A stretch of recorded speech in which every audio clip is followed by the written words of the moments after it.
Peripheral vascular disease is an abnormal narrowing of arteries other than the ones that supply the heart or brain, and it most often affects the ones in the legs. Risk factors include being older than 60 years, smoking, hypertension, hyperlipidemia, diabetes, and metabolic syndrome. The most common underlying mechanism of peripheral artery disease is atherosclerosis, which results in the accumulation of lipid and fibrous material between the layers of the arterial wall. Eventually, the affected artery becomes progressively narrower, and this may lead to pain, ulceration, and even gangrene.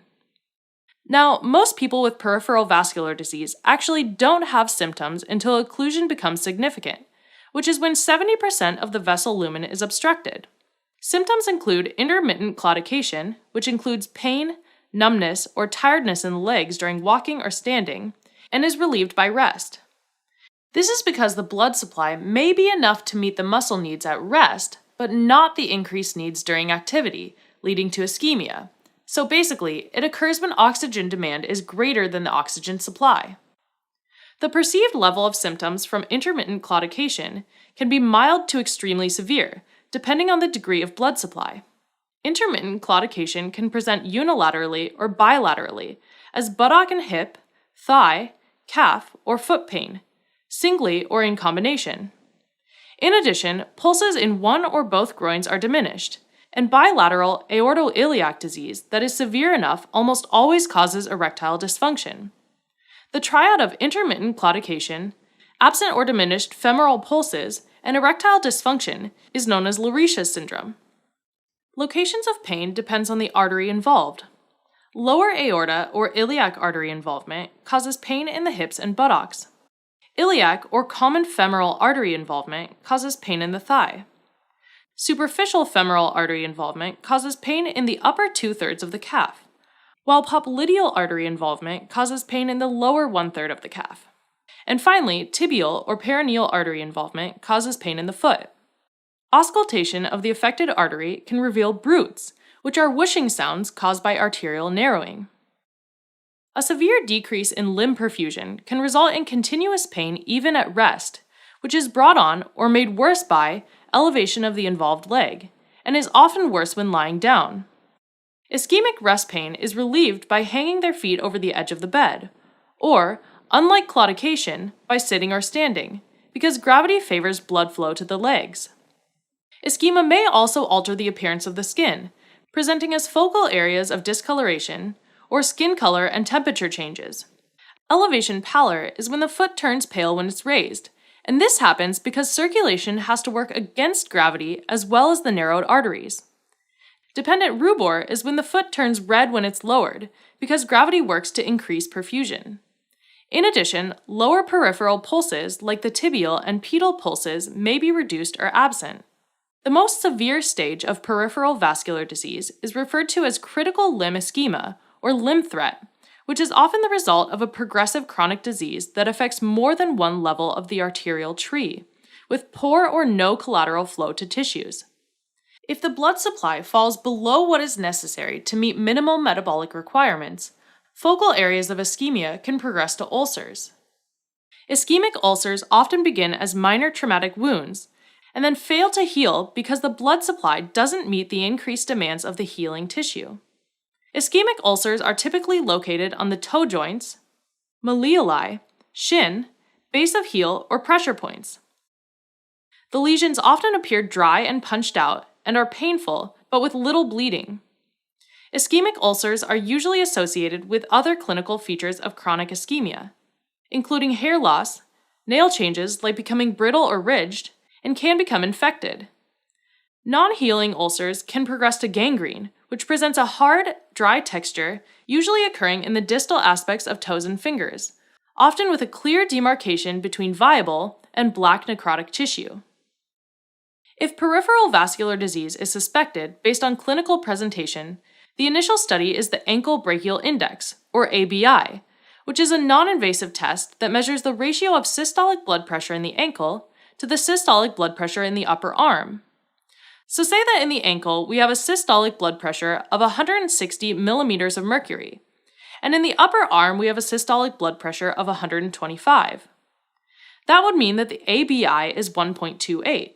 And that would be totally fine, since an ABI range of 1 to 1.4 is what's considered healthy or normal.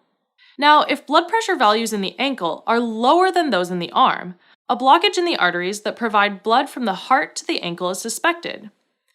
ABI range values of 0.91 to 0.99 are borderline. Individuals with suspected peripheral vascular disease with normal or borderline ABIs can undergo exercise testing of ABI.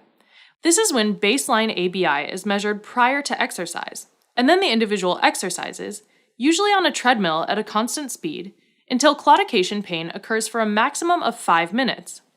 Then, the ankle pressure is measured again. A decrease in ABI of 15 to 20% is considered diagnostic for peripheral vascular disease. Now, an ABI greater than 1.4 could indicate vessel wall stiffness caused by calcification, so it's usually considered a false negative that needs further investigation with a toe brachial index, or TBI. In general, a TBI below 0.5 is considered diagnostic of peripheral vascular disease. Now, ABI values lower than 0.9 are considered to be peripheral vascular disease. This can be graded as mild to moderate disease if the ABI is between 0.41 and 0.9, and severe disease if an ABI is less than 0.4. If peripheral vascular disease is suspected based on the ABI, the next step is a lower limb Doppler ultrasound to determine the location and severity of arterial obstruction.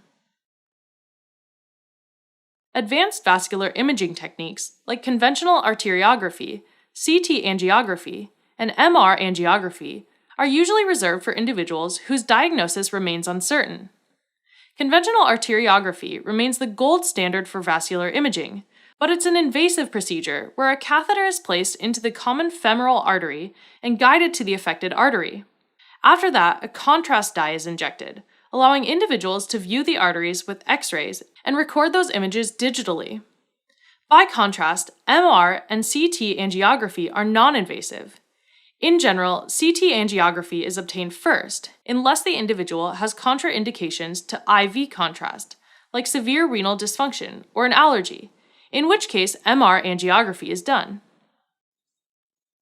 Conservative management of peripheral vascular disease is used for individuals that are asymptomatic, mildly symptomatic, or who can't undergo more aggressive treatments, like the elderly or those with comorbidities. Conservative management includes cardiovascular risk factor reduction, lifestyle modification, and pharmacologic therapies to reduce the risk of atherosclerotic disease progression. Lifestyle modifications recommended include smoking cessation, weight loss, and regular exercise such as walking, which helps with the formation of collateral vascularization. Pharmacologic therapies include long-term antiplatelet therapy with aspirin or clopidogrel, lipid-lowering therapy with statins, and treatment of diabetes and hypertension.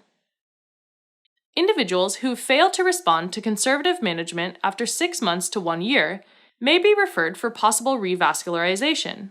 On the other hand, for individuals with critical limb ischemia, revascularization is a priority to establish arterial blood flow. Revascularization options include percutaneous intervention, surgical bypass, or both, and the choice depends on the artery obstructed, severity of disease, the individual's risk for the intervention, and the goals for care. A percutaneous revascularization approach, called percutaneous transluminal angioplasty, is the first choice for individuals with a single short segment of a blood vessel that has uniform occlusion. This type of treatment is less invasive, but it's not as durable as open surgery. The way it works is that a deflated balloon is introduced into the target vessel, and then it's inflated to open the affected vessel, or artery, so that normal blood flow is restored. In some cases, a stent is placed to keep the artery open. Once blood is flowing freely through the artery, the balloon catheter is taken out. Open surgery is reserved for occlusions involving long segments, multifocal, or calcified lesions which reflect more extensive disease and often more severe symptoms. Surgical options for revascularization are endarterectomy, where the artery is opened up and plaque is directly removed, or bypass, where a graft that's either autologous like the saphenous vein or synthetic is used to create a new conduit that reroutes the blood supply around a blocked artery. Finally, for some individuals, when gangrene has set in, amputation of the limb may be required to prevent infected tissues from causing sepsis. Alright, as a quick recap, peripheral vascular disease is an abnormal narrowing of arteries other than those that supply the heart or brain. Most cases are asymptomatic until reaching 70% of vessel lumen obstruction. Eventually, the affected artery becomes progressively narrower, leading to pain, ulceration, and even gangrene.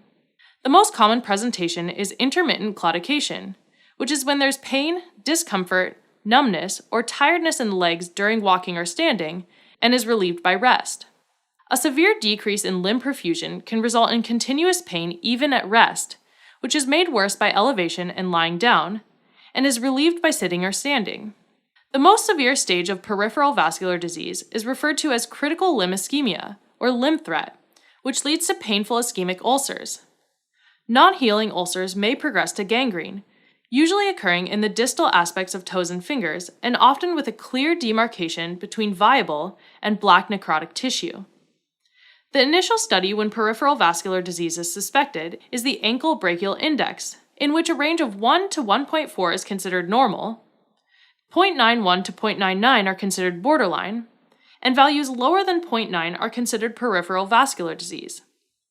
The next step is a lower limb Doppler ultrasound to determine the location and severity of arterial obstruction. Advanced vascular imaging techniques like conventional arteriography, CT angiography, and MR angiography are usually reserved for individuals whose diagnosis remains uncertain. Conservative management is for individuals with few or no symptoms, and for individuals who can't undergo aggressive treatments, like the elderly or those with comorbidities. This involves smoking cessation, weight loss, and regular exercise, long-term antiplatelet therapy with aspirin or clopidogrel, lipid-lowering therapy with statins, and management of diabetes and hypertension. Individuals who don't respond to conservative management after 6 months to 1 year can have revascularization. On the other hand, for individuals with critical limb ischemia, revascularization is a priority. Revascularization options include percutaneous intervention, surgical bypass, or both. Finally, when gangrene has set in, amputation of the limb may be required to prevent infected tissues from causing sepsis.